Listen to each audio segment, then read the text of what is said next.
My wife spent my money on an 18-year-old lover while I worked hard to earn it. Now I'll tell you what I did with her next. I'll never forget the moment I found out. It was a Tuesday evening, one of those rare days where everything seemed to be going right, until it wasn't. I had just finished dinner, sat down on the couch with a glass of whiskey, and logged into our joint savings account to transfer some money for an upcoming project at work. What I saw made my heart stop.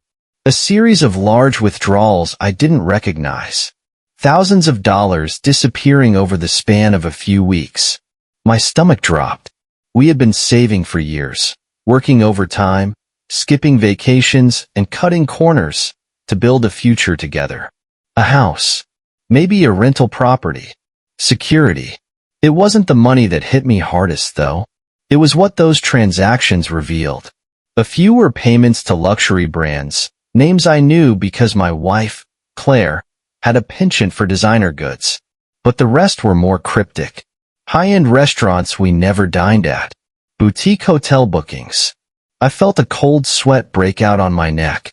I tried to rationalize it. Maybe it was a work-related expense? A surprise for me she hadn't mentioned? But something didn't add up. Claire and I always talked about big purchases, meticulously planned everything down to the cent. This wasn't her. Or at least, it wasn't the her I thought I knew. I wasn't ready to confront her just yet. Instead, I printed out the bank statements, placed them in my briefcase, and decided to dig deeper. I didn't want to believe the creeping suspicion gnawing at my mind. The next day, while Claire was at her yoga class, I checked her phone. I hated myself for it. It felt wrong, invasive, but I couldn't shake the feeling that I was missing something important. That's when I found the photos. The photos weren't hidden. They were right there in her gallery, tucked between innocuous pictures of our cat and snapshots from a weekend brunch. My hands trembled as I scrolled through them. Claire was smiling in all of them, but it wasn't the kind of smile she wore with me. It was lighter, freer, almost as if she had shed a weight I didn't even know she carried. And she wasn't alone. The boy in the pictures looked barely old enough to vote. He had sharp features, messy hair that screamed casual effort, and a cocky smirk that made my stomach churn. They were at a rooftop bar in one photo, cocktails in hand. In another, they sat by the pool at a luxury hotel, her hand resting on his arm like it was the most natural thing in the world. The last photo was the worst, a blurry but unmistakable selfie of the two of them in what could only be a hotel room. I couldn't breathe. My mind raced with questions I wasn't ready to answer. Was it a fling? A mistake? Or had this been going on for months while I stayed late at the office, believing we were building something together? I needed answers, but I also knew that barging into a confrontation would get me nowhere. I took screenshots of everything and sent them to my own email, ensuring I had a record. Then, I deleted any sign I'd been on her phone. That evening, I pretended everything was normal. I listened to her talk about her yoga class, nodded along as she mentioned plans for the weekend, and even smiled when she kissed me goodnight. But my mind was miles away, replaying those images over and over. The next morning, I called in sick to work. It wasn't entirely a lie. I felt sick to my core. But instead of staying home, I drove to the first hotel on the list of transactions and asked to speak to the manager. I knew it was a long shot, but I had to try. "I'm looking for information on a stay my wife recently booked," I said, trying to keep my voice steady. "I think there's been some confusion." The manager gave me a polite but wary smile. "I'm sorry, sir, but we can't disclose guest information without their permission." I wasn't surprised, but I pressed on. "I understand, but I think there may have been fraud on her card. Could you at least tell me if her name matches the reservation?" He hesitated, then nodded. "Give me a moment." When he returned, he didn't meet my eyes. The name on the reservation wasn't hers. It was Ryan Harris. Ryan, the boy in the photos. The name alone made my blood boil, but it was the final detail that gutted me. The reservation had been for 2 nights in the honeymoon suite. Not just any hotel room, but the one meant for people celebrating their happiest days together. I drove home in a daze, unsure of how to process everything. Every memory I had of Claire felt tainted, like I couldn't trust anything anymore. How long had this been going on? And why? That evening, as she laughed at a sitcom playing on the TV, I sat next to her on the couch, staring blankly at the screen. My mind was already planning my next steps. I didn't know what the future held, but I knew one thing for certain. I couldn't let this go unanswered. That night, I barely slept. Claire seemed blissfully unaware of my turmoil, curled up next to me in bed. Her breathing was steady, her face peaceful, like she had no idea the world around her was about to shift. The next morning, I decided it was time to dig deeper. I called a private investigator, a friend of a friend who had helped out with corporate fraud cases at my company. Explaining the situation felt surreal, like I was describing someone else's life. But the investigator didn't flinch. "Send me everything you've got," he said calmly. "I'll start with the hotels and work backward. Give me a few days." The wait was agonizing. Each day, I went through the motions at work, barely holding it together. Every evening, Claire acted like nothing was wrong, and every little thing she said or did felt like a fresh betrayal. A text message from her phone, a laugh that felt too bright, even her scent as she walked past. It all grated on me. By the 3rd day, the investigator called me back. "You were right," he began, his tone matter-of-fact but tinged with sympathy. "It's bad." He laid it all out for me. Claire had been seeing Ryan for months, maybe longer. He was a college student she'd met at a high-end boutique she frequented. He worked part-time as a sales associate, and their relationship had escalated quickly. The investigator had photos, receipts, and even video footage from one of the hotels. They weren't trying to hide. It was all out in the open, like they didn't think anyone would ever piece it together. And then there was the money. "She's been using your joint savings to bankroll everything," he said. "Gifts, dinners, weekend trips, even his college tuition for the upcoming semester." That last part hit me like a punch to the gut. His tuition? I had sacrificed weekends, taken on extra shifts, and skipped personal indulgences to build that savings account. And she was using it to support some kid who wasn't even out of school? I thanked the investigator, hung up, and stared at the wall for what felt like hours. The betrayal wasn't just emotional. It was financial, physical, complete. I had trusted her with everything. My heart, my future, my dreams, and she had burned it all to the ground. But I wasn't going to lose everything quietly. That evening, I waited for Claire to fall asleep before gathering my thoughts. My plan wasn't fully formed, but I knew I needed to confront her, and I needed to do it in a way that left no room for her lies. The following morning, I woke up early, the sun barely peeking over the horizon. Claire was still asleep, her chest rising and falling in a rhythm that should have been comforting. Instead, it felt like a mockery, a serene lie in the middle of the chaos she had created. I made coffee and sat at the kitchen table, staring at the folder the investigator had sent me. The evidence was damning. Pictures of Claire and Ryan, receipts from lavish dinners, hotel stays, even the transaction for his tuition.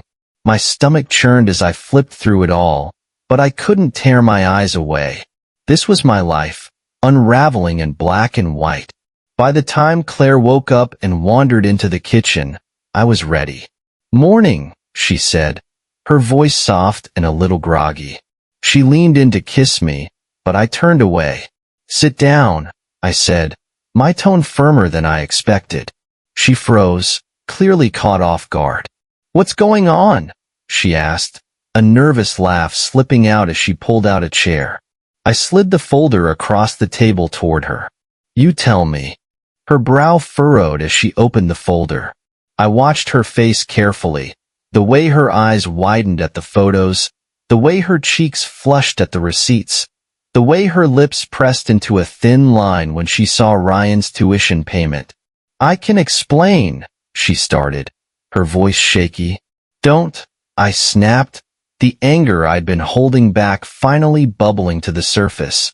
"Don't insult me with excuses. I've been sitting on this for days, Claire. Days. While you've been out playing house with some kid, I've been here, working to build a future for us. For us. And you threw it all away." Her hands trembled as she closed the folder. "Jack, it's not what you think." "Stop," I said, cutting her off. "It is exactly what I think. You've been cheating on me with an 18-year-old. You've been using our savings to spoil him, to support him, while I've been breaking my back to fill that account. Do you know how pathetic that makes me feel?" Tears welled up in her eyes, but I didn't care. I wasn't going to let her manipulate me with guilt or sadness. "Why, Claire? Why him? Why this?" She hesitated, her gaze fixed on the table. "I don't know," she whispered. I felt trapped, Jack. Like I wasn't living. Everything was so predictable, so planned. And then Ryan came along, and he was exciting and carefree and young, I interjected, my voice dripping with disdain. "Let's not forget that part." She winced but didn't argue. "I never meant to hurt you." "You didn't just hurt me," I said, my voice rising. "You destroyed us. You didn't just cheat.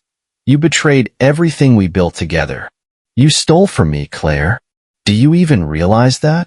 You didn't just take money. You took the future we were saving for." She reached out, her hand trembling, but I pulled mine away. "Don't," I said coldly. "You don't get to comfort me now." There was a long, heavy silence between us. Finally, I stood up, my chair scraping against the floor. "I'm done," I said. "I'll be filing for divorce. You can explain to Ryan how you're going to afford his lifestyle without my money." Her eyes widened in panic. "Jack, wait. Please. We can fix this." "There's nothing to fix," I said, my voice steady but cold. "You made your choice, Claire. Now, you can live with it." I walked out of the kitchen and grabbed my car keys, the weight of finality settling over me. As I closed the door behind me, I heard her sobbing, but I didn't stop. I couldn't. It was over. I drove aimlessly for what felt like hours, the city blurring past me in streaks of color and noise. The weight of the confrontation sat heavy in my chest, but beneath the anger and heartbreak, there was a strange sense of clarity. I had done what I needed to do. I had taken the first step toward reclaiming my life. I pulled into a quiet park and sat in my car, staring out at the empty playground. My phone buzzed incessantly in my pocket. Texts from Claire, missed calls, voicemails I had no intention of listening to. I turned it off and leaned back, letting the silence settle around me. The memories came flooding in uninvited. Our first date, when she wore that green dress and laughed so hard she snorted. The way she cried when I proposed, telling me I was her rock, her safe place. All the sacrifices we'd made together, the plans we'd laid out for a future that no longer existed. How had it all unraveled so quickly? By the time I returned home, the sun had set, and the house was dark. Claire wasn't there. For a moment, I wondered if she'd gone to Ryan, if they were laughing together at my expense. The thought burned, but I pushed it aside. She was no longer my responsibility. I grabbed a suitcase from the closet and started packing. I didn't need much, just enough to get me through the next few weeks while I figured out what came next. Clothes, toiletries, my laptop, and the few keepsakes I couldn't bear to leave behind. As I zipped the suitcase shut, I noticed a small framed photo on the nightstand. It was from our wedding day. Her smile was radiant, her eyes full of hope and love. I turned the frame face down and walked out of the room. The next morning, I called my lawyer. He'd been a friend of mine since college, and while I'd hoped never to need his services in this way, I was grateful for his support. "We'll file the papers today," he said after I explained everything. "It sounds like you've got more than enough evidence to protect yourself. The joint account is a bit trickier, but we'll figure it out." "Thanks," I said, my voice hollow. "I just want it to be over." Later that day, I moved into a small rental apartment on the other side of town. It was sparsely furnished and smelled faintly of paint, but it was mine. For the first time in years, I felt a sliver of autonomy, a space untouched by betrayal. As the days passed, I threw myself into work, trying to stay busy and keep my mind off Claire. But the nights were the hardest. The silence was oppressive, and no matter how much I tried to distract myself, my thoughts always wandered back to her, to them. Then came the first email. It was from Claire. The subject line read, "Please read." I hesitated before opening it, unsure if I was ready to hear whatever excuse she had crafted this time. "Jack, I know I'm the last person you want to hear from right now, and I wouldn't blame you if you deleted this without reading. But I need to say this, even if you never respond. I messed up. I know that. I've been trying to understand why I did what I did. But the truth is, there's no justification. You didn't deserve any of this. You've always been the best part of my life, and I threw it away because I was selfish and stupid. Ryan, he wasn't worth it. I see that now. It was never about him. It was about me trying to escape something I thought I was missing, when in reality, I already had everything I needed. I don't expect you to forgive me. I just hope you can find peace and happiness again. You deserve that. Claire." I stared at the screen, my emotions swirling. There was a part of me that wanted to believe her, to hold on to the idea that she regretted her actions. But the damage was done, and no amount of regret could change that. I closed the email and deleted it without replying. The weeks turned into months, and slowly, life began to take on a new rhythm. I reconnected with old friends, took up hobbies I'd long abandoned, and even started seeing a therapist to work through the betrayal. It wasn't easy, and there were days when the weight of it all threatened to pull me under. But with time, the pain dulled, and the anger began to fade. One day, I received a call from my lawyer. "It's finalized," he said simply. It was over. The chapter of my life with Claire was officially closed. I hung up the phone and stepped outside, the sun warm on my face. For the first time in what felt like forever, I allowed myself to smile, not out of happiness, but out of relief. I was free to move forward, to rebuild, to find something better.